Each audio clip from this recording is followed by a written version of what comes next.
वर्णिवेशरमणीयदर्शनम् मन्दहास्यरुचिराननाम्बुजम् पूजितं सुरनरोत्तमैरमुदा धर्मनन्दनमहं विचिन्तये। वसुदेवसुतं देवं कंसचाणूरमर्दनं देवकी परमानन्दं कृष्णं वन्दे जगद्गुरु। मनोजवं मारुततुल्यवेगं जितेन्द्रियं बुद्धिमतां वरिष्ठं वातात्मजं वानरयूथमुख्यं श्रीरामदूतं शरणं प्रपद्ये। ॐ श्री पूर्णपुरुषोत्तमाय नमो नमः। श्री नरनारायणाय नमो नमः। श्री घनश्यामाय नीलकण्ठाय श्री सहजानंद स्वामिने नमो नमः। बोलो स्वामिनारायण भगवाननी जय। श्री नरनारायण देवनी जय। श्री लक्ष्मीनारायण देवनी जय। श्री रेवती बलदेव जी हरिकृष्ण महाराजनी जय। श्री राधा कृष्ण देवनी जय। सियावरे रामचंद्र भगवान की जय। श्री घनश्याम महाराज की जय। श्री विघ्न विनायक देव की जय। श्री कष्टभंजन देव की जय। श्री सिद्धेश्वर महादेव की जय।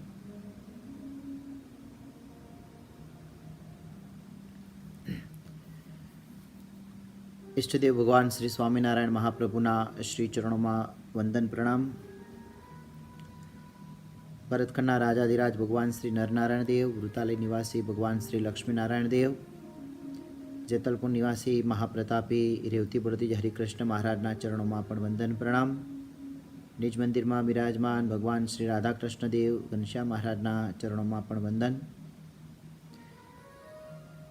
परम पूज्य धर्मधुरंधर 1008 आचार्य महाराज श्री नरनारायण देव पीठाधिपति कौशलेन्द्र प्रसाद जी महाराज श्रीना श्री चरणों में पण वंदन प्रणाम। समग्र धर्मकुलना चरणों में पण वंदन। पूजनीय वंदनीय सर्वे वडील संतो गुरुजनों चरणों में वंदन प्रणाम। उपस्थित सर्वे संतो श्रीजी महाराजना वाला वाला सर्वे भाविक भक्तजनों ने प्रेम और भावपूर्वक जय श्री स्वामीनारायण। वाला भक्तजनों, कुरुक्षेत्रना मैदान में कौरवों अने पांडवोनी वच्चे युद्ध थवानी तैयारी उपर छे। एक ज परिवार अने एक ज परिवारना भाईओ भाईओ आमने सामने आवी अने युद्ध करवानी तैयारी करी रह्या छे। जे समयनी अंदर युद्ध पूर्वे महान योद्धा गांडीवधारी अर्जुन भगवान श्री कृष्ण परमात्मा ने આગળ યુદ્ધ કરવા માટેની ના પાડે છે કે હું આ યુદ્ધ નહીં કરી શકું, જેને હું મારવા જઈ રહ્યો છું, મારી સામે જેટલા મહારથીઓ છે એ તમામ મારા કુટુંબ પરિવારજનો છે. તે સમયમાં ભગવાન શ્રી કૃષ્ણ પરમાત્માએ અર્જુનને જે જ્ઞાન ઉપદેશ આપ્યો છે એને શ્રીમદ ભગવદ્ ગીતા કહેવાય છે. જે ગીતાજીની અંદર શ્રી કૃષ્ણ પરમાત્માએ અર્જુનનું મન જે નિર્બળ થઈ ચૂક્યું હતું એ નિર્બળ થયેલા મનને મજબૂત કર્યું છે, મનને વશ કર્યું છે. કેટલા પ્રયત્નોની સાથે મન ઉપર કાબુ મેળવવો અર્થાત ઇત્યાદિક શ્રી કૃષ્ણ પરમાત્માએ જે વાતો કહી છે, જે કથા કહી, એક યુદ્ધ ભૂમિના મધ્યની અંદર જે સ્થાનની અંદર લડાઈ થવાની હોય, જે સ્થાનની અંદર કેટલાયના મૃત્યુ થવાના હોય અને મૃત્યુની સૈયા ઉપર પોઢવાની તૈયારીઓ પૂર્વે થઈ રહી હોય, એ સ્થાનમાં જ્યાં ઝઘડો થવાનો હોય અથવા તો ઝઘડો ચાલી રહ્યો છે અને એ ઝઘડો હવે મારામારી ઉપર, કાપોની વાતો ઉપર આવી ચૂકેલું હોય, હથિયારો ઉપર આવી ચૂકેલી વાતો હોય, એ સ્થાનમાં કોઈ એક વ્યક્તિને એમ કહેવાનું કે ઉભો રે ભાઈ, પહેલાં તું મારી વાત સાંભળ, અને એ જગ્યાઓમાં જ્યાં ફાઇટિંગ ચાલતી હોય એવા સ્થાનમાં ભગવાનની વાત કરવી, જ્ઞાનની વાત કરવી, સમજણની વાત કરવી, મન, કામ, ક્રોધ, લોભ, રાગ, દ્વેષ, પ્રપંચ, પંચાત, વિષય, વાસના, આ તમામની વાતો કરવી, યોગ સાધના, ભક્તિ સાધના, કર્મ સાધના, એના ઉપર વાતો કરી અને સમજાવો એ વ્યક્તિને એ કેટલું અઘરું હશે.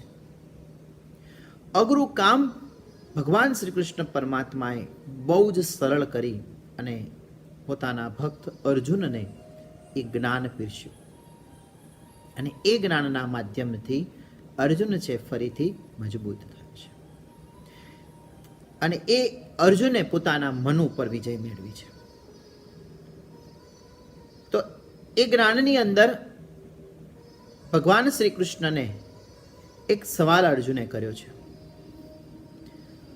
અર્જુને એમ કહ્યું પરમાત્મા શ્રી કૃષ્ણ દ્વારિકાધીશને કે તમે એમ કહ્યું કે મન છે એ મનને જીતી લેવું, અભ્યાસ અને વૈરાગ્યના પ્રયત્નો કરવા છતાં પણ જો મન ન જીતાણું તો? માનો કે જે જીવાત્મા છે એ જીવાત્મા વૈરાગ્યનિષ્ઠ છે, અભ્યાસ કરે છે, સાધના કરે છે, પરમાત્માને મેળવવા માટે જે પ્રયત્ન કરી શકાય એ તમામ યત્ન કરી રહ્યો હોય, અને એવામાં એનું આયુષ્ય પૂરું થઈ ગયું, એની સાધના અધૂરી છે, સાધના એની પૂર્ણ નથી થઈ, અને એવામાં એનું આયુષ્ય પૂરું થઈ ગયું, તો એ સાધના કરતા એ જીવાત્માની સી ગતિ થશે? જેની સાધના પૂરી ન થઈ, જેનું મન એના કાબૂમાં ન આવ્યું અને આયુષ્ય પૂરું થયું, તો એ જીવ જે છે એવો જીવ તો યમપુરીમાં જ જાય ને. પાર્થનો આ પ્રશ્ન શ્રી કૃષ્ણ પરમાત્મા કહે છે કે પાર્થ, અર્જુન, તું કેટલા જ પ્રેમ ભાવથી તું કહી રહ્યો છે કે સત્કર્મ કરનારની ક્યારે પણ દુર્ગતિ નથી થતી. સાંભળ, જે સત્કર્મ કરે છે એની કદાપી દુર્ગતિ ન થાય, એને ક્યારે પણ યમપુરી ન જ મળે. તમારી શક્તિ હોય એટલું તમે તમારા મનની સાથે લડો, તમારા મનની સાથે તમે જેટલી તમારી તાકાત હોય એ તાકાતની સાથે તમે લડો, પણ એમાંથી તમારે કાંઈ જ ગુમાવવાનું નથી. એની સામે જંગે ચડો, તમારે ગુમાવવાનું નથી, ફાયદો તો થશે જ.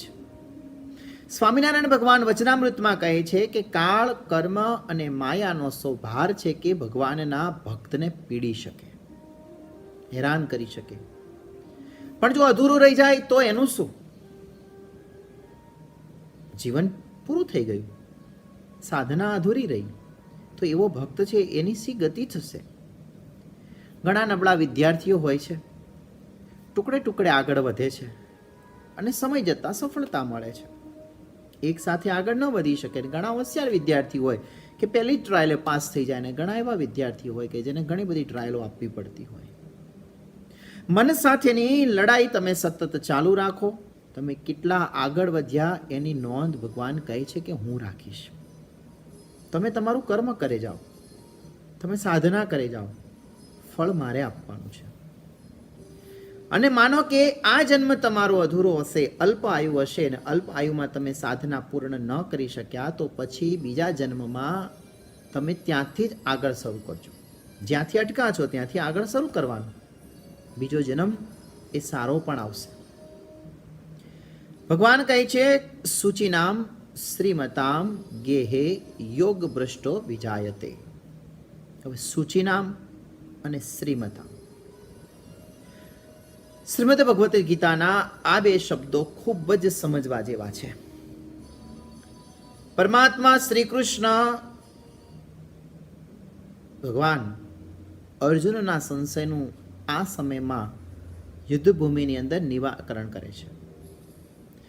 ભગવાન કહે છે કે ભક્તો સાધના કરે, પરંતુ સાધના પૂર્ણ થતા પહેલા જ એનું શરીર પડી જાય તો એની સી દશા થાય. કરેલું બધું શું નકામું જાય ન? સાંભળ, ભગવાન કહે છે અર્જુનને કે અર્જુન, એક દ્રષ્ટાંત બહુ સુંદર છે કે કોઈ વિદ્યાર્થી પરીક્ષામાં બધું જ લખે અને 3 કલાકના પીરિયડમાં એને સમયની અંદર આખું પ્રશ્ન પેપર છે એને સોલ્વ કરવાનું હોય. એમાં એકાદ પ્રશ્ન એનો રહી ગયો, સમય ઓછો રહ્યો, પ્રશ્ન એકાદ એનો છૂટી ગયો, માર્ક ઓછા આવ્યા. માર્ક એને ઓછા મળે, ઓછા મળવાથી એ વિષયના પેપરમાં નાપાસ થાય, એટલે ફેલ થઈ ગયો. પણ ભગવાન એમ કહે છે કે આમાં એવું નથી. જીવ જે છે એ જીવ જ્યારે સત્કર્મનો આરંભ કરે છે, હવે એ સત્કર્મ કરતા એનાથી જેટલું થાય એટલું એ સત્કર્મ કરે છે અને એ જેટલું થયું એ ઈશ્વર એના ખાતામાં જમા રાખે છે. 21 વર્ષની આયુષ્ય હોય તો 21 વર્ષ સુધી કરેલું સત્કર્મ જે છે એ સત્કર્મ 21 વર્ષ સુધીનું એ એના ખાતામાં જમા રહે છે. જ્યારે આવા અધૂરા યોગવાળા આત્માનું, જીવનું જ્યારે મૃત્યુ થાય ત્યારે ભગવાન શ્રી કૃષ્ણના મત મુજબ એને શરૂઆતમાં સ્વર્ગ મળે છે. પ્રાપ્ય પુણ્ય કૃતાન લોકાન, સ્વર્ગમાં એ અમુક સમય સુધી ત્યાં રહે છે.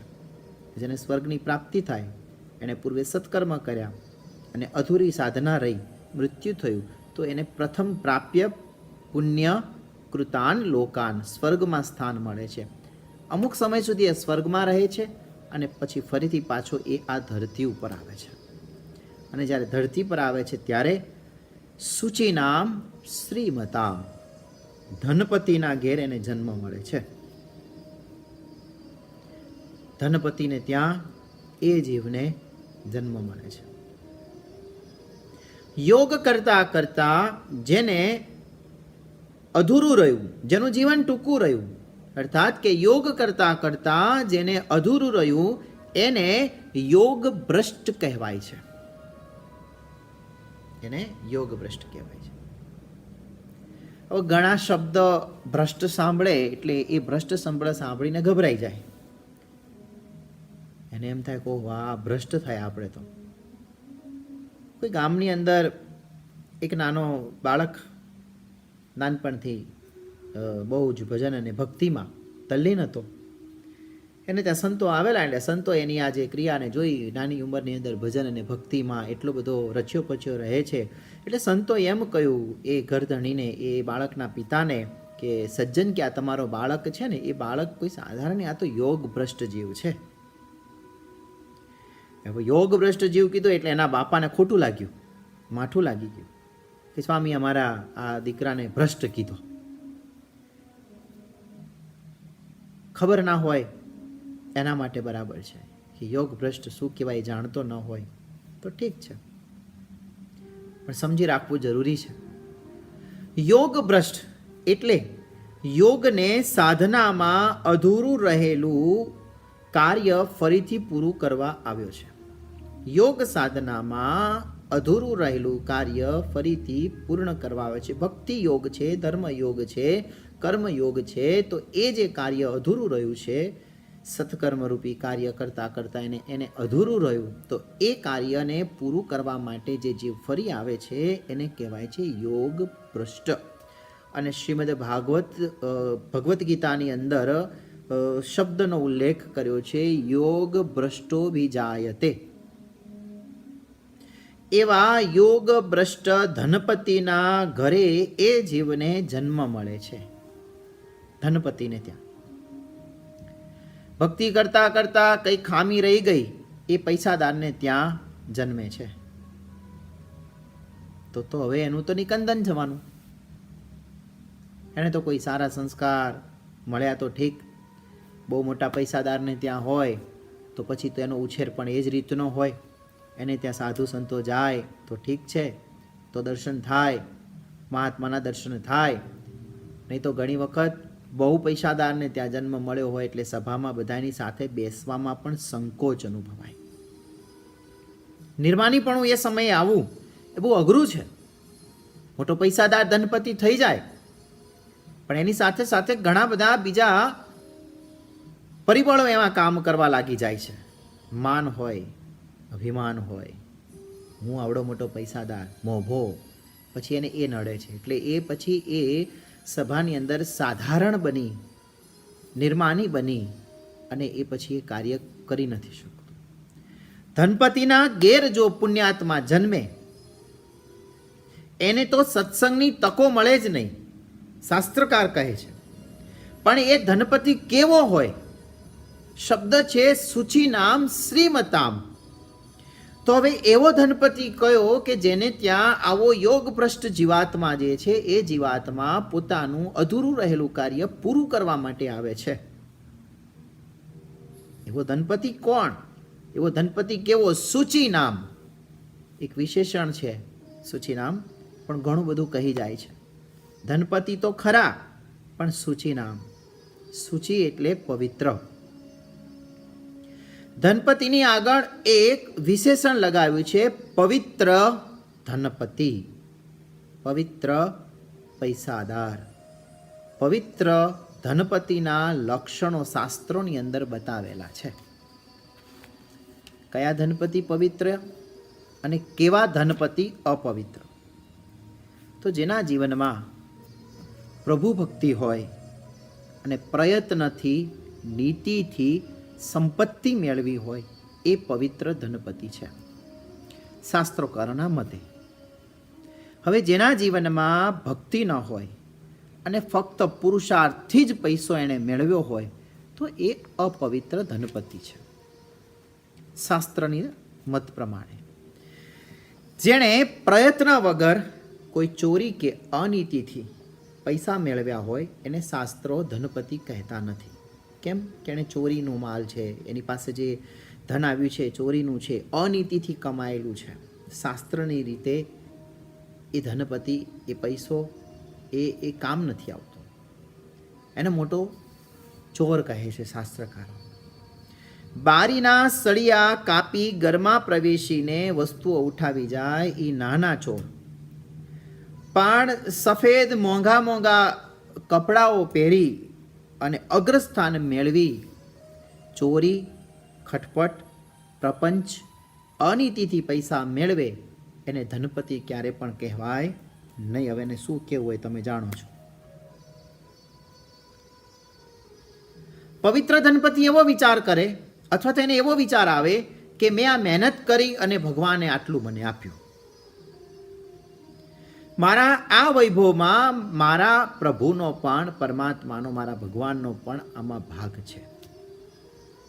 એમણે આપેલું હું ભોગવું છું.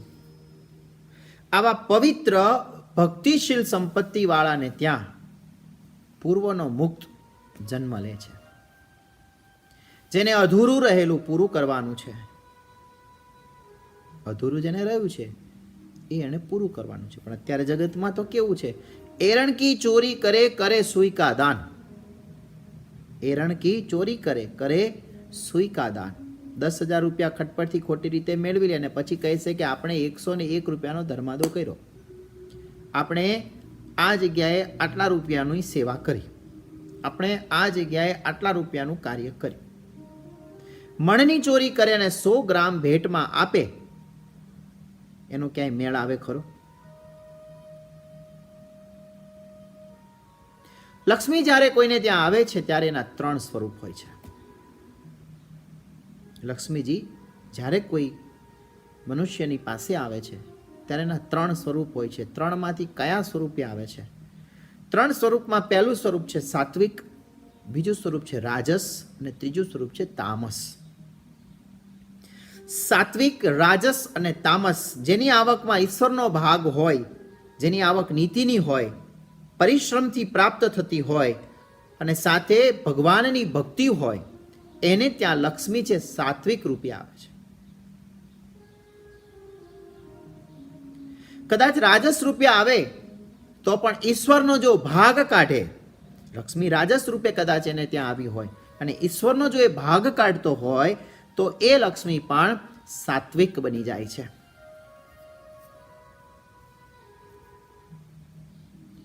સાત્વિક લક્ષ્મી. હવે જે પૂરા પ્રયત્નથી પૈસા મેળવે પણ એમાં પરમાત્માનો ભાગ ન હોય તો એ લક્ષ્મીને રાજસ લક્ષ્મી ગણાય છે. અને જેના જીવનમાં ઈશ્વરની ભક્તિ ન હોય, ખોટે રસ્તેથી પૈસા મેળવ્યા હોય, એના ઘરમાં લક્ષ્મી તામસ રૂપે આવે છે. અને એ તામસ રૂપે આવેલી લક્ષ્મી ઘરમાં બધાને દુખી કરીને જાય છે. ઘરમાં કુસંગ, કલેશ, રોગ, આ બધું જ ભેગું થાય છે. તમને એમ શંકા થાય કે ખોટી રીતે સંપત્તિ મેળવનાર સુખી હોય છે, જલસા કરે છે, ગાડીઓ દોડાવે છે, અમન ચમન બધું જ કરે છે. ભાઈ ધીરા રહ્યો, ધીરા રહ્યો.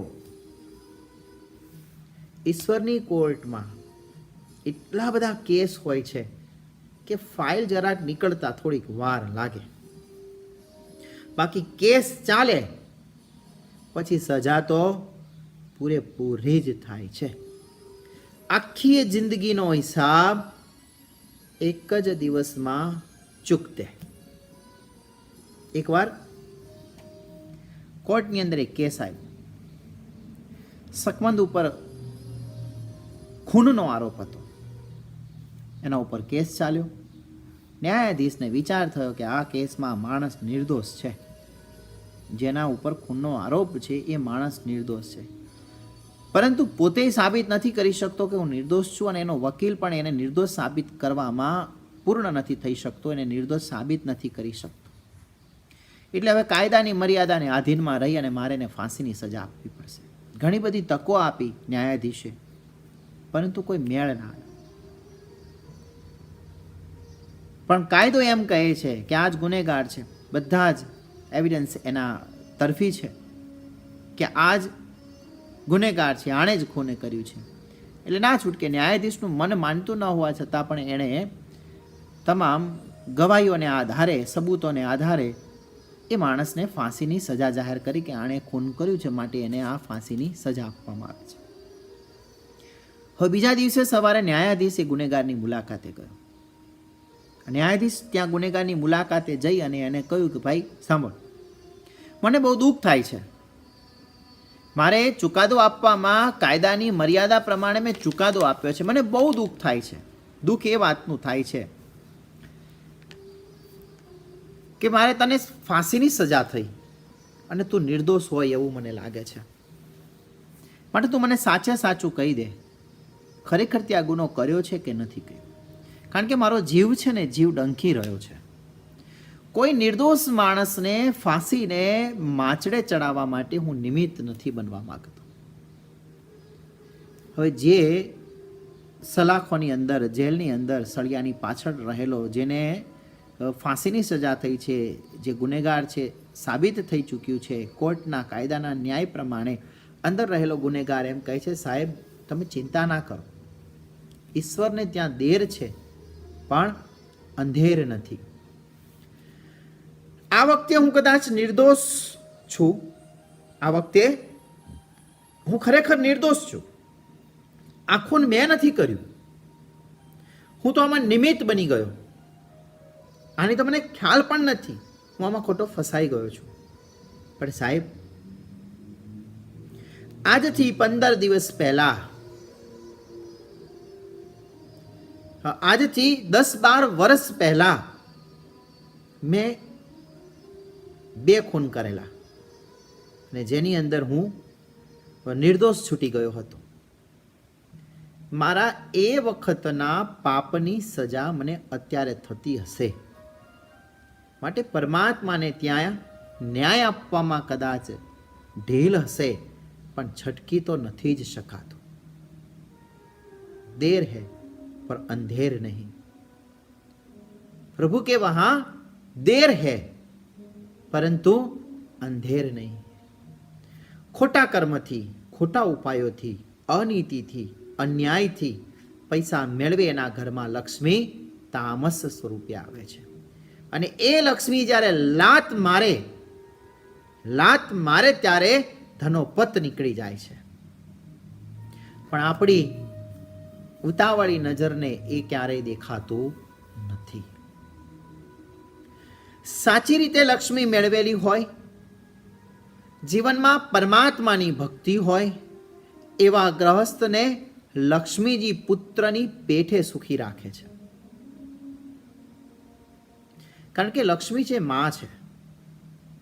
પણ સમાજની અંદર લક્ષ્મીના પતિ થવા માટે બધા તૈયાર થાય છે ત્યારે દુઃખી થાય છે. લક્ષ્મીના પતિ તો સ્વયં નારાયણ છે, અને લક્ષ્મી છે માતા સ્વરૂપે છે. અને માં છે એ તો પોતાનો માતૃભાવ છે પોતાના ભક્ત ઉપર વરસાવે છે. જેમ ઘરની અંદર માતા રસોઈ કરે અને બધાને જમાડે છે, તો કંઈ રસોઈ કરવા માટે આપણે ઘરમાં કોઈ માં નથી રાખી, રસોઈ કરીને બાળકોને જમાડે છે. એમ આપણી માં લક્ષ્મી એ આપણને પાળે છે, પોષે છે, સુખી કરે છે. એમાં કોઈ અપરાધ થતો નથી. પણ લક્ષ્મીના જ્યારે પતિ થવા માટેની જ્યારે લાલસા આવે છે ત્યારે તકલીફ થાય છે. માટે પતિ થવાની લાલસાને છોડી દો, બાળક બનવાની લાલસા રાખો. એટલે શુભ ભાવનાવાળા, સત્કર્મ કરવાવાળા, પરમાત્માની ભક્તિ ઉપાસના કરવાવાળાને ઘેર યોગ ભ્રષ્ટ જીવનો અવતાર થાય છે. જેને બાપ દાદાની લક્ષ્મી મળી હોય, એ ન જાણે કેવી હોય, તો એવી લક્ષ્મીને શુદ્ધ કરવાનો એક ઉપાય, લક્ષ્મીની શુદ્ધિ છે એ દાનથી થાય છે. દાન એટલે ધર્માદો. પરમાત્માને દાન કરવાથી લક્ષ્મીની શુદ્ધિ થાય છે. અથવા તો પરમાત્માની ભાવનાથી કોઈ દુઃખીને તમે મદદરૂપ બનો, કોઈ ગરીબને તમે સહાયક બનો, કોઈ વિદ્યા સંસ્થા, કોઈ દવાખાનામાં યોગ્ય રૂપે તમે દાન કરો, કોઈ જરૂરિયાતને તમે દાન કરો, મુશ્કેલીના સમયમાં કોઈ ભક્તને તમે મદદરૂપ બનો અને ઈશ્વર ભાવનાથી દાન કરશો, તો એ દાન ભગવાનને જ આપેલું ગણાશે. પણ ઈશ્વર પ્રત્યે સમર્પિત ભાવના ન રહે, દાનની સાથે અહમ જોડાઈ જાય, તો એ દાન પરમાત્માને પણ માન્ય નથી કે મેં કર્યું છે, મેં આપ્યું છે. તો એ કરેલું દાન પરમાત્મા સ્વીકારતા નથી. શ્રી કૃષ્ણ પરમાત્મા કહે છે અર્જુનને કે અર્જુન, આવા આત્મા પવિત્ર લક્ષ્મીવાળાના ઘેર જન્મ લે છે. અને એવા ગરીબ માણસોને ત્યાં એનો જન્મ થાય કે એ જન્મે ત્યારથી જ એને ભક્તિના સંસ્કાર મળેલા હોય. ખોળામાં બેસીને માતા અને પિતા એને કાયમ સમજાવતા હોય કે દીકરા, ભગવાનનું નામ બોલ, જો આ કૃષ્ણ છે, આ ભગવાન રામ છે, આ ભગવાન ઘનશ્યામ છે. ઘણી જગ્યાએ તો ઘણા બાળકોને જ્યારે જેમ બોલવાનું શરૂ કરે ને કાલું ઘેલું બોલતો હોય એટલે એના મા બાપ એને મમ્મી બોલાવડાવે ને પપ્પા બોલાવડાવે ને, અને એને પછી એની વાત કરે ને કે હવે કેટલા અડધા થઈ ગયા ને કેટલી પૂનમો ભરીને કેટલી બાધાઓ કરીને કેટલું કર્યું ત્યારે તારો જન્મ થયો છે. ભાઈ, ઈશ્વર ઈચ્છાએ તું જન્મ્યો છે. પરમાત્મા જ જીવને જન્મ આપે છે. જે ભક્તિ યોગવાળા હોય એ પોતાના બાળકને પહેલાં જ ઈશ્વરનું એટલે કે પરમાત્માનું નામ શીખવાડે છે. જે કહીને શીખવાડશે. બાળકને મંદિરમાં ભગવાનની મૂર્તિ પાસે લઈ જશે અને એની પાસે બોલાવડાવશે. જો આ જે છે, બે હાથ જોડાવશે. આ યોગભ્રષ્ટ જીવાત્મા, જે ઘરની અંદર આવા સંસ્કાર હોય, આવું સંસ્કારી કુટુંબ હોય, તો એ બાળક પણ સંસ્કારી જ થાય છે અને ભવિષ્યમાં પોતે સુખી થાય અને મા બાપને પણ સુખી કરે છે. મા બાપને પણ સુખી કરે છે.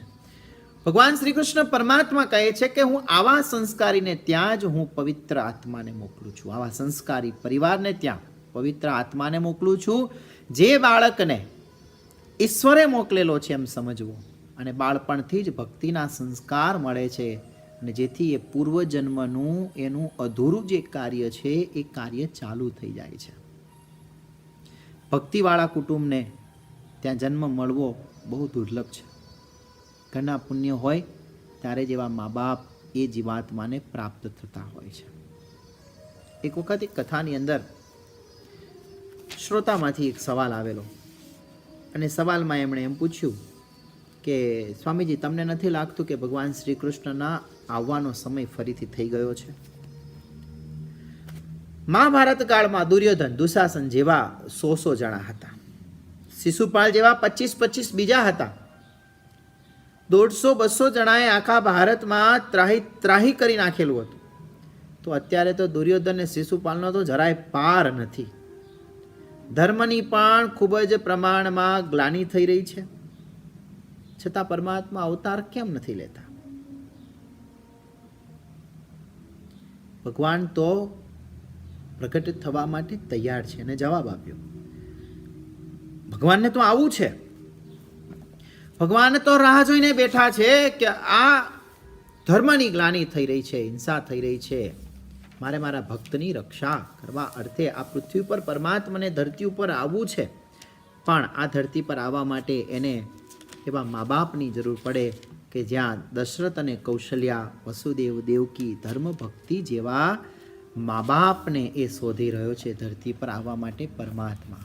આવું પવિત્ર ભક્તિવાળું ધર્મથી યુક્ત દાંપત્ય ઈશ્વર છે હંમેશા શોધે છે. યોગભ્રષ્ટ જીવ સારા પરિવારની અંદર જ્યારે ને પરમાત્મા જન્મ લઈ અને મોકલે છે ત્યારે એ યોગભ્રષ્ટ જીવ ગત જન્મની અધૂરી રહી ગયેલી સાધના પૂરી કરવા માટે આવ્યો હોય અને એ જ્યારે આવા કુટુંબની અંદર જન્મે અને જ્યારે થોડોક સમજણો થાય એટલે તરત જ એનો ભક્તિ યોગ ચાલુ કરે છે. પૂર્વનો બુદ્ધિ યોગ એને મળી જાય છે. પૂર્વની સદબુદ્ધિ તો એને પરમાત્મા આપે છે અને અધૂરું કાર્ય એ શરૂ કરી દે છે. પૂર્વની બુદ્ધિ હોય તો ખબર કેવી રીતે પડે કે આ પૂર્વની બુદ્ધિવાળો જીવ છે? આ યોગભ્રષ્ટ જીવાત્મા જે ખબર કેવી રીતે પડશે? બહુ સરળ છે. ગયા જન્મનો કોઈ જીવ હોય પછી એ થોડોક મોટો થાય અને જ્યારે ભક્તિ યોગની અંદર જ્યારે ભક્તિ કરતો હોય, મંદિરે નિત્ય જતો હોય, ત્યારે એકાદ દિવસ જ્યારે વરસાદ ઝાઝો પડતો હોય ત્યારે એના મા બાપ એને એમ કે આજે મંદિરે ના જઈશ, વરસાદ પડે છે, શરદી લાગી જશે.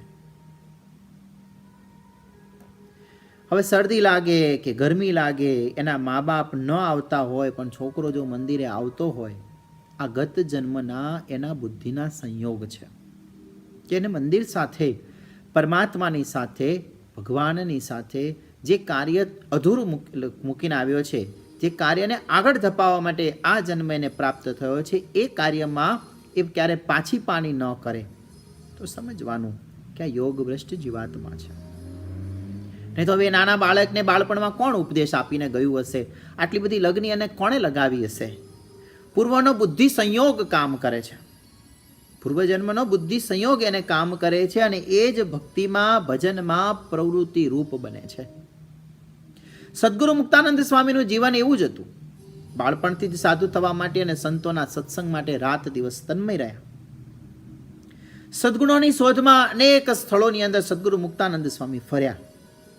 સદગુરુ રામાનંદ સ્વામીનું એમને મિલન થયું અને ત્યાં જ જીવ જે છે એ જીવ રામાનંદ સ્વામી પાસે ઠર્યો. સાચા સંતોની જાહેરાતના બોર્ડ ક્યાંય હોતા નથી. અને ડૉક્ટર પોતાની યોગ્યતાનું પાટિયું દરવાજે લગાવે એમ કોઈ સંત પોતાની મહાનતાનું બોર્ડ દરવાજે નથી લગાવતા.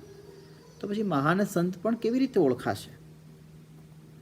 સંતને ઓળખવા માટે જુદું જ માધ્યમ છે. નંદ સંતોએ કીર્તનોમાં કહ્યું છે કે શાંતિ પમાડે તેને સંત કહીએ.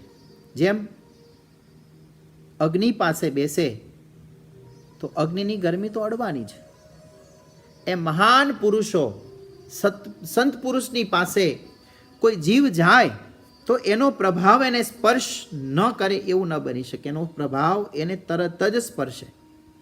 ઉકળતા હૈયાને સંત પાસે જવાથી શાંતિ મળે છે. એ જ સંતની મહાનતા છે. કોઈ બંધ મકાનમાં વીજળીનો મોટો ગોળો ચાલુ હોય અને મકાનની બધી બારીઓ દરવાજાઓ બંધ હોય, છતાં બાજુમાં જનારને ખ્યાલ આવે કે મકાનની અંદર લાઇટ ચાલુ છે, તિરાડમાંથી કે ગમે તે રીતે પ્રકાશ બહાર આવે છે. એ જ રીતે જે હૃદયમાં મહાન આત્મા બિરાજતો હોય એ મુમુક્ષોને ખ્યાલ આવ્યા વગર રહે જ નહીં. જગતગુરુ શંકરાચાર્ય પણ એના માતા પિતાના એક જ સંતાન હતા. 8 વર્ષની ઉંમરે એમણે માંગણી કરી પોતાની માની પાસે કે માં, મારે સંન્યાસી થવું છે. ત્યારે માએ એમ કીધું કે બેટા, તું તો 8 વર્ષનો છે ને મારો એકનો એક દીકરો છે, તને હું રજા ન આપું. માએ રજા ન આપી. ઘણી બધી વિનંતીઓ ઘણા સમય સુધી ચાલી. રોજ શંકરાચાર્ય કહેતા શંકર છે એ રોજ પોતાની માની પાસે વિનંતી કરે છે કે મારે સંન્યાસી થવું છે. જગતગુરુ શંકરાચાર્યની જન્મભૂમિ દક્ષિણ કાહલી નામનું એક ગામ છે, હું ન ભૂલતો હોઉં તો. માતા અને પુત્ર બંને પૂનમના દિવસે નદીમાં સ્નાન કરવા માટે આવ્યા છે. ઠાકોરજીના દર્શન કરી અને નદીમાં સ્નાન કરવા માટે આવ્યા. 8 વર્ષના આ શંકર સ્વામી નદીમાં એકદમ જ્યાં સ્નાન કરવા માટે પડ્યા એટલે ઊંડે પાણીની અંદર ખેંચાવા લાગ્યા. પાણીની અંદર, પાણીમાં વેગ વધારે હશે, અંદર પાણીમાં ખેંચાવા લાગ્યા એટલે શંકરે પોતાની માને બૂમ પાડી કે માં, મને મગરે પકડ્યો છે, બચાવ. માં, તું મને બચાવ, મને મગરે પકડ્યો છે. હવે એની માં કાંઠે ઉભેલી, હવે એ કેવી રીતે એને બચાવી શકે? આલાપ વિલાપ કરવા લાગી, રુદન કરવા લાગી, પણ બચાવી કેવી રીતે શકે? ત્યારે શંકર સ્વામીએ એ સમયે એમ કહ્યું, માં, તું સંકલ્પ કર કે જો મારો દીકરો બચી જાય તો એને સંન્યાસી થવાની છૂટ આપીશ. અને માએ 2 હાથ જોડી અને ઠાકોરજીની પાસે વિનંતી પ્રાર્થના કરી, પ્રતિજ્ઞા કરી કે મારો દીકરો મગરના મોઢામાંથી બચી જાય તો એને સંન્યાસ લેવાની હું રજા આપીશ. અને તરત જ શંકરાચાર્યને મગરે છોડી દીધા. શંકરાચાર્ય બહાર આવ્યા. 8 વર્ષની ઉંમરે એમણે સંન્યાસ લીધો અને જગતગુરુ શંકરાચાર્ય થયા. પ્રસંગ એ છે કે પૂર્વનો યોગ ભ્રષ્ટ આત્મા તમારા ઘેર જન્મે પછી તમારે એને પરાણે ભક્તિમાં જોડવો નથી પડતો. એ તો ઘણાને પરાણે ભક્તિમાં જોડવા પડે, ઘણાને પરાણે મંદિરે લઈને આવવું પડે, પરાણે સત્સંગની અંદર રાખવા પડે, ઘણાને પરાણે પકડી રાખેલા હોય. પણ યોગ ભ્રષ્ટ જીવાત્મા એ છે કે જેને પરાણે ભક્તિની અંદર ક્યારેય જોડવો નથી પડતો. તમે અટકાવો છતાં પણ એ અટકશે નહીં. તો સમજજો કે પૂર્વનો યોગ ભ્રષ્ટ જીવાત્મા છે અને એને ભક્તિ વગર, ભજન વગર, ધ્યાન વગર પણ એને ગમશે નહીં. કોઈ પણ રીતે અટકાવવાના પ્રયત્ન તમે કરશો ને પણ એ અટકશે જ નહીં. અનેક જન્મ સંસિદ્ધસ્તો યાતિ પરા ગતિમ. એક જન્મમાં કામ પૂરું ન થયું તો બીજો જન્મ, બીજામાં પણ જો અધૂરું રહી જાય તો ત્રીજો જન્મ. કોઈ પણ ચિંતા નહીં. અને ભક્તિ છે એ ક્યારેય નિષ્ફળ જતી નથી. જેમ સોનાને ક્યારેય કાટ લાગતો નથી. કોઈ પણ ધાતુ માત્રને તમે જમીનની અંદર હજારો વર્ષો એ જમીનની અંદર દટાયેલું રહે તો હજારો વર્ષો પછી એ ધાતુ જે છે એ ધાતુ નાશ પામી જાય છે. પણ સોનું છે, સુવર્ણ છે, એ સુવર્ણને જમીનમાં દાટી રાખો તો એનો નાશ થતો નથી, પણ વર્ષો પછી એમાં રતિ ભાર વધારો થાય છે, પણ ઘટતું નથી. એવી જ રીતે એક ભક્તિ તત્વ છે, એ સોના જેવું છે. એક જન્મ, બીજો જન્મ, ત્રીજો જન્મ, ગમે તેટલા જન્મો પછી પણ એ કટાતું નથી, એનો નાશ થતો નથી. જે કંઈ ભજન કર્યું હશે, જે કાંઈ ભક્તિ કરી હશે, જે કાંઈ યોગ સાધનાઓ કરી હશે, ધ્યાનમાં આગળ વધ્યા હશે, એ તો એમને એમ અનામત જ રહેવાનું છે. એને કાટ નહીં લાગે, એ ક્યારે પણ ઘસાશે નહીં,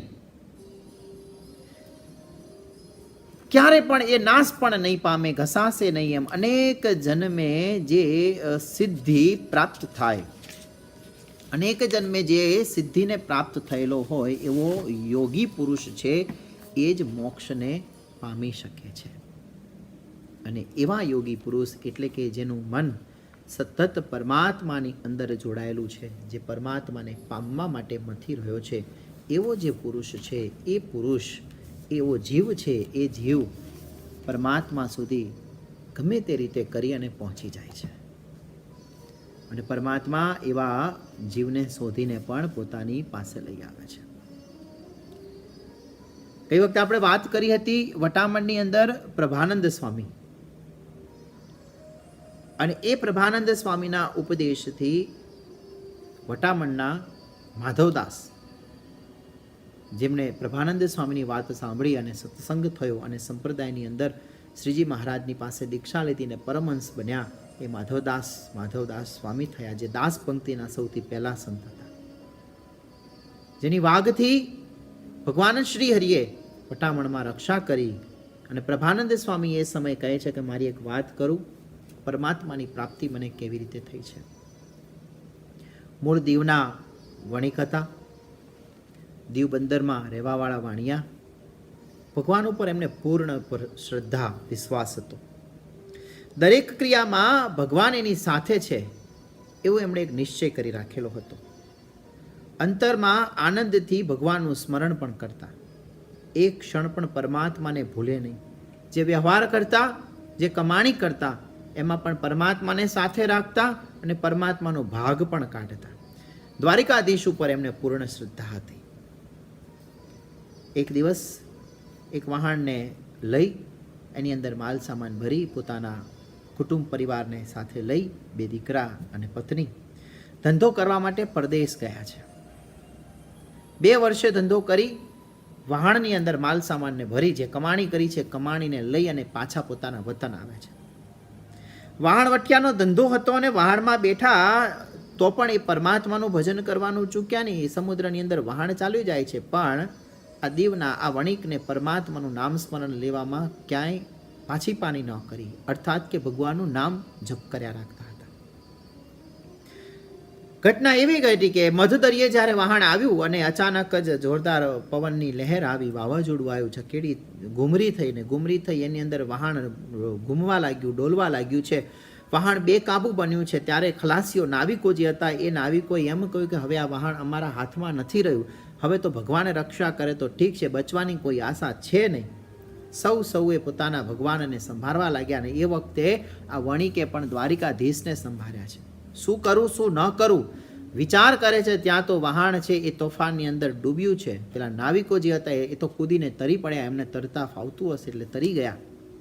પણ જ્યારે નાવ ડૂબ્યું છે, અને નાવ આખું ડૂબી ગયું, માલ સામાન, ઘર વકરી, જે કાંઈ કમાણી હતી બધી સમુદ્રની અંદર, એનો કુટુંબ પરિવાર જે સાથે હતો એ પણ, એની અંદર બીજા જે માણસો હતા એ બધા માણસો પણ ડૂબ્યા છે, અને આ શેઠ પણ એમાં ડૂબ્યા છે. સમુદ્રની અંદર ડૂબવા લાગ્યા, અને ડૂબતા એમના હાથમાં એક લાકડાનું પાટિયું આવી ગયું. એ લાકડાનું પાટિયું આવ્યું તો લાકડાના પાટિયાને પકડીને સમુદ્રમાં મધદરિયે એ 7 દિવસ સુધી પાણીમાં રહ્યા. ત્યારે શેઠને જ્યારે શ્રદ્ધા આવી, ભાન થયું, થોડાક સ્વસ્થ થયા, ત્યારે શેઠને એમ થયું કે બધું જ મારું ડૂબી ગયું અને હું કેમ બચી ગયો. ભગવાને તો રક્ષા કરી, પણ હવે શું? ભગવાને રક્ષા કરી, પણ હવે શું? આના કરતાં હું મરી ગયો હોત તો સારું હતું, હું મરી જાઉં. આવો જ્યાં વિચાર કરે છે ત્યાં આકાશવાણી થઈ છે. જો આ વાત, આ પ્રસંગ પ્રભાનંદ સ્વામીનો એ માધવદાસ સ્વામીએ સ્વયં કાને કાન સાંભળેલો પ્રસંગ અને પ્રભાનંદ સ્વામીએ પોતાના મુખેથી કહેલો આ પ્રસંગ, એ પ્રસંગ જે માધવદાસ સ્વામીએ પોતાના ગ્રંથની અંદર કંડારેલો છે એ પ્રસંગ છે. આ પ્રસંગ બીજા શાસ્ત્રોની અંદર બીજી રીતે વર્ણવવામાં આવેલો પણ છે. મંજુકેશાનંદ સ્વામીની નંદમાળામાં પણ આ પ્રસંગને થોડેક અલગ રીતથી વર્ણવેલો છે. પણ વાંચતા બંને શાસ્ત્રોનું અધ્યયન કરતા માધવદાસ સ્વામીના ગ્રંથની અંદર આનો પ્રસંગનો સવિસ્તાર જ્યારે વાંચવામાં આવ્યો, એ વાતને અહીંયા હું આપને કહી રહ્યો છું કે સ્વામીએ પોતે પોતાની વાત કહી છે. અને મારે એ વાત કહેવી છે કે આવા જ્યારે યોગભ્રષ્ટ જીવાત્મા છે, જેને પરમાત્માની પ્રાપ્તિ થાય છે, એની આ વાત છે. તો જ્યારે 7 દિવસે મધદરિયાની અંદર જ્યારે આ વણિક શેઠ છે, એ વણિક શેઠ જ્યારે ડૂબતા રહ્યા અને મૃત્યુને જ્યારે ભેટવા માટે, મરી જવા માટેનો જ્યારે વિચાર આવે, તે સમયે આકાશવાણી થઈ છે. અને આકાશવાણી એમ કહ્યું કે સોરઠમાં જજે, તને ભગવાન મળશે. હું ભગવાનને યાદ કરતો રહ્યો ને ત્યાં જ સમુદ્રમાં એ જ સમયે મધદરિયામાં તો બીજો મારો કોઈ આધાર હતો નહીં. એક લાકડું હતું, એ જ આધાર, ને બીજો આધાર પરમાત્મા ભગવાન સિવાયનો મારી પાસે બીજો આધાર ન હતો. મેરે તે તુમ એક હી આધારા. અને એ આધારે લઈ પરમાત્માનું નામ જપતા જપતા ભગવાને જાણે મદદ માટે ત્યાં જ બીજા દીવના અમારા એક બીજા વણિક શેઠનું નાવ જહાજ નીકળ્યું. એ પણ કમાવા ગયું હતું. એણે મને જોયો, મને જોઈને ઓળખી લીધો અને મને સમુદ્રમાંથી બહાર કાઢી વહાણમાં લીધો, પોતાના ઘરે લાવ્યા. મને કોઈ શુદ્ધિ ન રહી. હું બેભાન અવસ્થામાં હતો. પાણીની અંદર ઘણા સમય સુધી રહેવાથી મારું શરીર પણ ઘણું બધું, શરીરને ક્ષતિ પણ ઘણી પહોંચી હતી. શરીરની શુદ્ધતા પણ ન હતી. તો આ શેઠે મને 7 દિવસ સુધી રાખની અંદર રાખ્યો છે. રાખની અંદર મને 7 દિવસ સુધી રાખી અને 14મા દિવસે જ્યારે મારી આંખ ખુલી છે, ત્યારે 14મા દિવસે મેં માત્ર ખાલી રાબ જ જમવામાં પીધી છે. આવું મારું શરીર થઈ ગયું હતું. પણ આ શેઠે મને જીવાડ્યો, મારી સેવા ચાકરી કરી. ઘણાક દિવસે હું સાજો પણ થયો. તેમ મનમાં વિચાર કર્યો કે મારે દ્વારિકા જઈ અને ભગવાનના દર્શન કરવા. મને આકાશવાણીએ કહ્યું હતું, પરમાત્મા સોરઠમાં તને મળશે. જ્યારે મેં દ્વારિકા મારા ઠાકોરજીના દર્શન કરવા જવા માટેનો વિચાર કર્યો છે, ત્યારે મને બીજો પરચો થયો છે. અને મને ફરીથી એ જ આકાશવાણીએ કહ્યું છે, દ્વારિકા દર્શન કરવા જાય તે પૂર્વે લોજની અંદર જજે. અને હું ફરતા ફરતા લોજ ગામમાં આવ્યો. ત્યાં આવીને મેં પૂછ્યું, અહીંયા ક્યાંય રાતવાસો મારે કરવો છે તો કોઈ સ્થાન ખરું? ત્યારે મને એક જીવન મુક્તાની જગ્યા બતાવવામાં આવી છે. અને એક આશ્રમ મને એ સમયે મને બતાવવામાં આવ્યો કે જાઓ, અહીંયા કને તમને એક આશ્રમ છે અને ત્યાં રામાનંદ સ્વામી કરીને છે, જીવન મુક્તા છે, એમની પાસે જજો. હું એ આશ્રમમાં ગયો. ત્યાં સદગુરુ રામાનંદ સ્વામીના મને દર્શન થયા. હું એ મહાન સંતના ચરણોમાં મસ્તક ઝુકાવી, વંદન પ્રણામ કરી, પગે લાગીને બેઠો. ત્યારે સ્વામીએ મને એમ કહ્યું કે તમારે ક્યાં જવું છે? ત્યારે મેં કહ્યું દ્વારિકા દર્શન કરવા જવું છે. ત્યારે સ્વામીએ એમ કહ્યું કે ચરણ કમળમાં જ સુખ છે. અહીંયા જ આ ચરણ કમળમાં જ સુખ છે, માટે બીજે ક્યાંય જવાની જરૂર નથી. તમે અહીંયા રહો, હું તમને અહીંયા જ જો દ્વારિકાધીશના દર્શન કરાવું તો. મને બહુ આનંદ થયો. હું ત્યાં રોકાવાનું મેં નક્કી કર્યું. થોડો સમય હું ત્યાં રોકાણો. મેં રામાનંદ સ્વામીને એમ પણ કહ્યું કે સ્વામી, ભાગ્યશાળી છું હું કે મને અહીંયા બેઠા બેઠા જ ભગવાનના દર્શન થશે. સંત સમાગમ કરવાથી આધ્યાત્મિક વૃત્તિ મારી જાગૃત થઈ. હૃદયની અંદર પ્રકાશ થયો અને હું સત્સંગના રંગે રંગાઈ ગયો છું. સદગુરુ રામાનંદ સ્વામી કહે છે કે વૃદ્ધાવસ્થા સુખેથી વીતે, માટે તમે પરદેશ કમાવા જાઓ છો. બહુ સારી વાત છે. તમે પરદેશ કમાવા માટે પણ ગયા હતા, એ પણ બહુ. અને એ સમયે તમારું વહાણ છે, જહાજ છે, ડૂબી ગયું અને એમાં તમે બચી ગયા. બાકી તમારું બધું નાશ પામી ગયું છે અને તમારે હવે દ્વારિકાધીશના દર્શન કરવા જવું છે. બરાબર ને? મારી વાત સહેજે સ્વામીએ જ્યારે કહી દીધી એટલે મને સ્વામી ઉપર સંપૂર્ણ વિશ્વાસ થયો કે ભગવાન સિવાય કોઈ અંતરની વાતને કહી ન શકે. સાથે સાથે સ્વામી એમ પણ બોલ્યા કે સુખેથી તમે જ્યારે વૃદ્ધાવસ્થા સારી નીકળે માટે પરદેશ તો કમાણી કરો છો, સારી વાત છે, પણ સાથે સાથ મૃત્યુ પછીની પણ કમાણી કરી લેવી જરૂરી છે, જે કમાણી સાથે આવી શકે. મૃત્યુ પૂર્વેની જીવનની જરૂરિયાતની કમાણી કરીએ અહીંયા જ રહેશે, પણ મૃત્યુ પછી સાથે લઈ જઈ શકીએ એવી પણ કમાણી કરી લેવી જે સાથે આવે.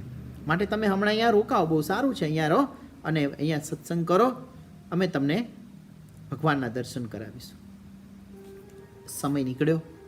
એક દિવસના સમયે સ્વામીએ મને એમ કહ્યું કે શેઠ, તમે ઘરે પરવારીને નિવૃત્ત થઈ અને પછી આવો, દ્વારિકાધીશના તમે દર્શન કરી આવો, પછી તમે પાછા આવશો એટલે તમને ભગવાનના દર્શન થશે. સ્વામીની આજ્ઞાથી હું દ્વારિકા ગયો. ભગવાન દ્વારિકાધીશના મેં દર્શન કર્યા. દર્શન કરીને પરત આવતા મને 2-3 વર્ષ વીતી ગયા. હું ત્યાં રોકાયો. 2-3 વર્ષનો સમય પસાર થઈ ગયો ને એ અરસામાં સદગુરુ રામાનંદ સ્વામી અંતર ધ્યાન થઈ ગયા હતા. જ્યારે હું લોજની અંદર ફરીથી પુનઃ સ્વામીના દર્શન કરવા માટે, જ્યારે સમાગમ કરવા માટે જ્યારે પાછો આવ્યો, તો મને સમાચાર મળ્યા કે સ્વામી તો અંતર ધ્યાન થઈ ચૂક્યા છે, હવે હું શું કરું? હું ખૂબ રડ્યો. ત્યાં ને ત્યાં મને એટલો બધો વિરહ થયો કે જે સ્વામીની પાસે બેસવાથી મને મનમાં શાંતિ થઈ હતી, જેમનું સમાગમ કરવાથી જ્ઞાન આધ્યાત્મિક પ્રાપ્ત થતું હતું, અને હવે એ આ લોકની અંદર રહ્યા નથી. હું શું કરું? મને બહુ જ દુઃખ થતું હતું. ને એવામાં એક સંત મળ્યા છે, જેમનો નામનો ઉલ્લેખ શાસ્ત્રની અંદર ભક્તજનો કૌશિકાનંદ પણ કહેવાય છે, બાવાજી પણ કહેવાય છે, વૈષ્ણવાનંદ પણ કહેવાય છે. 3 એક જ છે, અલગ અલગ નામ લખ્યા છે, વૈષ્ણવાનંદ, કૌશિકાનંદ અને બાવાજી. તો બાવાજી છે, આ કૌશિકાનંદ સાધુ જે છે એ મારી પાસે આવ્યા અને મારી પાસે આવીને મને કહે છે, ચિંતા ન કરશો, એમના સ્થાને અત્યારે હવે સહજાનંદ સ્વામી બિરાજે છે. ગુરુના સ્થાને અત્યારે સહજાનંદ સ્વામી બિરાજે છે. બહુ પરાક્રમી છે, ઐશ્વર્યવાન છે. ચાલો હું તમને એમના દર્શન કરાવું. અને હું આ કૌશિકાનંદ સ્વામીની સાથે હું અગતરાઈ ગામની અંદર આવ્યો. ગાદી તકિયા ઉપર સહજાનંદ સ્વામી બિરાજે છે અને સામે સંતો અને ભક્તજનો બેઠા છે, અમૃત વચનનું પાન કરી રહ્યા છે. સ્વામી કૌશિકાનંદની સાથે આ શેઠ આવ્યા, દીવના શેઠ આવ્યા. ત્યારે એ સમયે એમને મનમાં એક સંકલ્પ થયો કે રામાનંદ સ્વામી તો પ્રગટ ઐશ્વર્ય પૂરનાર હતા. મને જ્યારે મળ્યા ત્યારે જ તેમણે મારી બધી જ વાત વગર પૂછે મને કહી દીધી. જો હવે આ સહજાનંદ સ્વામી મારા અંતરની વાત જાણી જાય અને મને કહે તો હું એમને માનું, હું એમના ચરણમાં મારું મસ્તક ઝુકાવીને શરણ સ્વીકારી લઉં. સ્વામી લઈને આવ્યા કે દીવના શેઠ છે મહારાજ. આ શેઠ આવી રીતે આવ્યા છે રામાનંદ સ્વામીના દર્શન કરવા માટે, પણ સ્વામી તો ધામમાં ગયા છે, રામાનંદ સ્વામીના સેવક છે. દીવના શેઠે આવીને સહજાનંદ સ્વામીને પગે લાગ્યા. મહારાજે તેમને ઉચિત સ્થાન ઉપર બેસાડ્યા અને મહારાજ બોલ્યા, શેઠ આવો આવો, દીવ બંદરથી આવો છો એમ કહી અને પછી ત્યાં સભામાં પર્વતભાઈના દીકરી દૂર બેઠા હતા. તેમના સામે જોઈને એમ કહ્યું કે આ શેઠના અંતરની વાત જે છે આ વાત તો આ દીકરી કહી દેશે. અને એ જ સમયે આ પર્વતભાઈના દીકરી જે છે એ તે સમયે બોલવા લાગ્યા કે શેઠ તમે દીવ બંદરેથી વહાણ લઈ ઘર પરિવારને સહિત પરદેશ કમાણી કરવા ગયા હતા. 2 વર્ષ સુધી તમે કમાણી કરી, ઘણા નાણાં તમે ભેગા કર્યા, માલ મિલકત લઈને તમે આવ્યા અને મધદરિયે વહાણ જે છે હાલક ડોલક તોફાનની અંદર મધદરિયે વહાણ છે, વહાણ ડૂબ્યું છે. ત્યારે તેમાં માધવદાસ સ્વામીએ લખ્યું છે, તમારી નારીને 2 દીકરા બુડી ગયા વહાણ માહી ખરા, ખારવા તરીને ભાગી ગયા એવા હાલ તમારા થયા. 7 દિવસ સુધી લાકડાનું પાટિયું પકડીને શેઠ દરિયામાં તમે રહ્યા અને બહુ દુઃખી થયા. અને બીજું વહાણ જ્યારે આવ્યું તે એ વહાણના વેપારીએ તમને ઓળખી અને તમને બચાવ્યા, ઘરે લાવ્યા. 14 દિવસે તમે એક રાબ પીધી અને ઘણા દિવસે તમે સાજા થયા. તે દ્વારિકા દર્શન કરવા જતા હતા અને લોજની અંદર રામાનંદ સ્વામીનો તમને ભેટો થયો. રામાનંદ સ્વામીએ કહ્યું હતું કે અમે તમને કૃષ્ણના દર્શન કરાવીશું.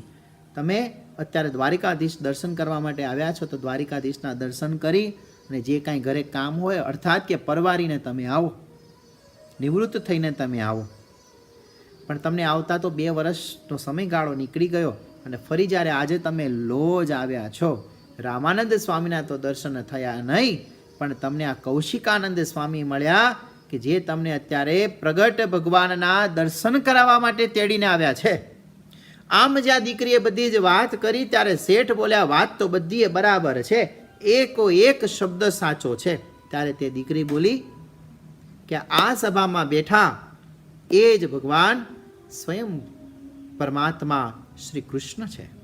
તમે જેના દર્શન રામાનંદ સ્વામી તમને કરાવવાના હતા એ જ સ્વયં આ ભગવાન છે, તમને એ જ સુખિયા કરશે.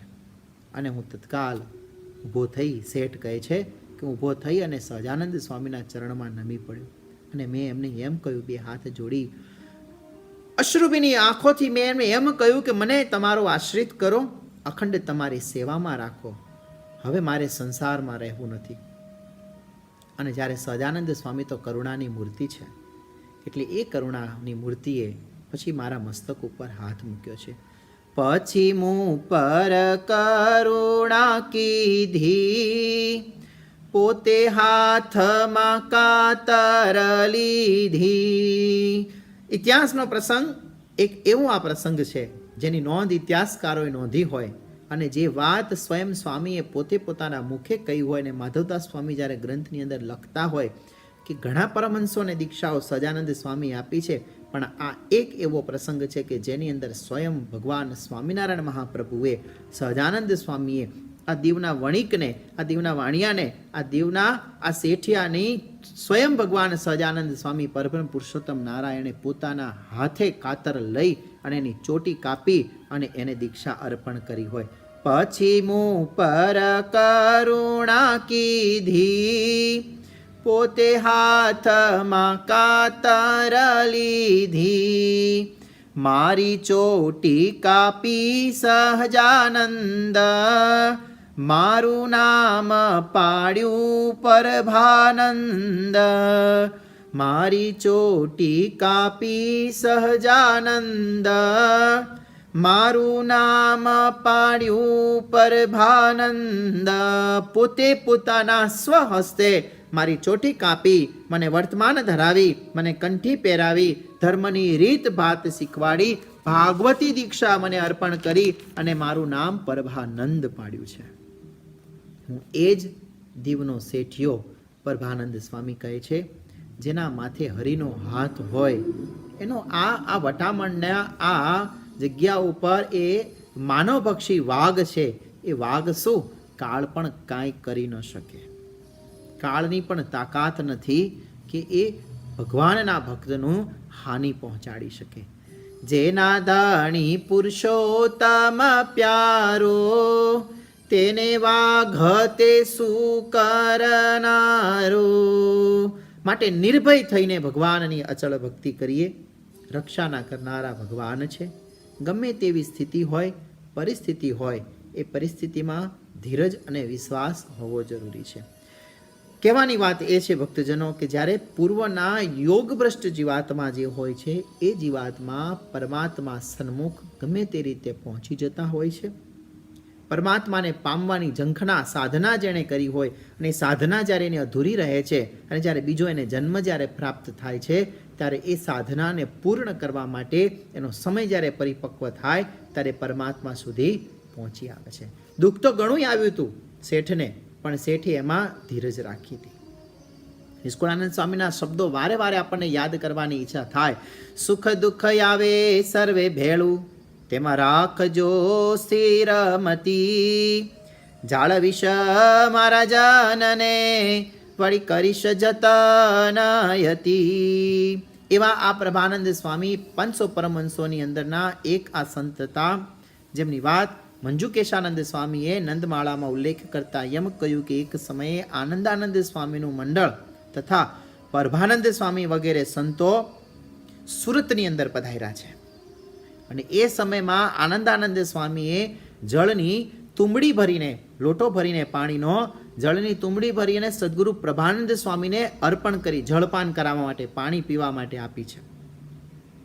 તો એવા સમયમાં પ્રભાનંદ સ્વામીને પૂર્વનું જ્ઞાન થયું અને પૂર્વના જ્ઞાનની સ્મૃતિ થવાથી સદગુરુ આનંદાનંદ સ્વામી હાથમાં જળનો લોટો છે અને લોટો લઈ અને સદગુરુ આનંદાનંદ સ્વામીએ એ જ્યારે પ્રભાનંદ સ્વામીને આપી, પૂર્વની સ્મૃતિ થવાથી પ્રભાનંદ સ્વામી એ વખતે બોલ્યા, એને એમ કહ્યું આનંદાનંદ સ્વામીને કે હું તો ભારદ્વાજ ઋષિ છું, તે તમારી તુંબડીનું જળપાન ન કરું, મેં ભારદ્વાજ ઋષિ હું, તો આ તમારી તુંબડીમાંથી પાણીનું પાન નહીં કરું, હું તમારી તુંબડીમાંથી પાણી ન પી શકું. આ સાંભળીને સદગુરુ આનંદાનંદ સ્વામી પણ બોલ્યા છે, અરે પ્રભાનંદજી, હમ સબ ઋષિ हैं, लेकिन સહજાનંદ સ્વામીને સબકા પ્રભાવ કુંઠિત કર દિયા है. અમે બધાય ઋષિ જ છીએ પૂર્વના, પણ ભગવાન સહજાનંદ સ્વામી, સ્વામિનારાયણ ભગવાને પૂર્વની સ્મૃતિ જે છે એનો પ્રભાવ જે છે એને અત્યારે વિસરાવી દીધેલો છે. સ્વામીની આ વાત સાંભળતાની સાથે સદગુરુ પ્રભાનંદ સ્વામીને જ્યારે સ્મૃતિ પાછી દૂર થઈ ત્યારે એમણે ક્ષમા યાચના કરી સ્વામીની. આનંદાનંદ સ્વામીને કહ્યું, સ્વામી મારી ભૂલ થઈ ગઈ અને હું ભૂલી ગયો.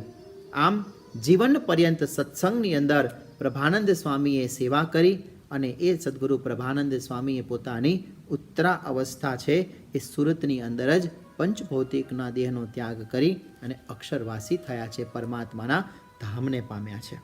તો ભક્તજનો, કહેવાનું તાત્પર્ય એ કે આવા પ્રભાનંદ સ્વામી જેવા સંત, જે સંતે પરમાત્મા ઉપર સંપૂર્ણ વિશ્વાસ રાખ્યો હોય, જે સંતની મધદરીએ પરમાત્માએ રક્ષા કરી હોય, જે સંત છે એ સંત માત્ર એ આ લોક નહીં પણ પરલોકની અંદર પણ સુખને પ્રાપ્ત કર્યું હોય, જે સંતે જે જીવાતમાં પૂર્વની અંદર પોતાની સાધના, એ સાધના અપૂર્ણ રહી હશે, એને કારણે આ સત્સંગમાં એને જન્મ મળ્યો હશે, યોગ ભ્રષ્ટ જીવ થયા હશે, પરમાત્મા સન્મુખ જવાનો એને જ્યારે એક અવસર પ્રાપ્ત થયો અને એ અવસરને એમણે ઝડપી લીધો હોય, ત્યારે આપણે સૌ પણ આ સત્સંગ જે આપણને મળ્યો છે એ સત્સંગ પણ કોઈ સાધારણ સત્સંગ નથી.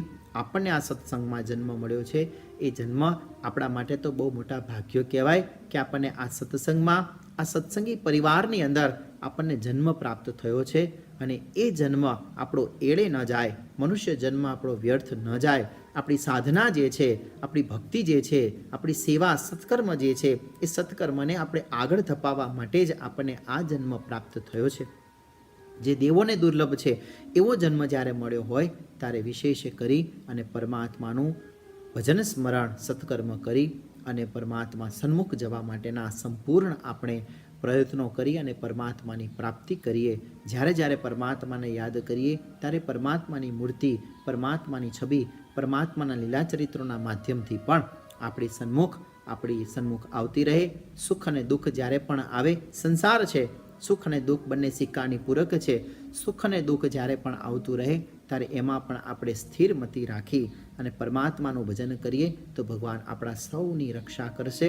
એ જ અભ્યર્થનાની સાથે સદગુરુ પ્રભાનંદ સ્વામીના ચરણોમાં પણ આજના પ્રસંગે લાખ લાખ કોટી વંદન પ્રણામની સાથે જ અહીંયા જ આજની કથાને પણ વિરામ. સહજાનંદ સ્વામી મહારાજની જય.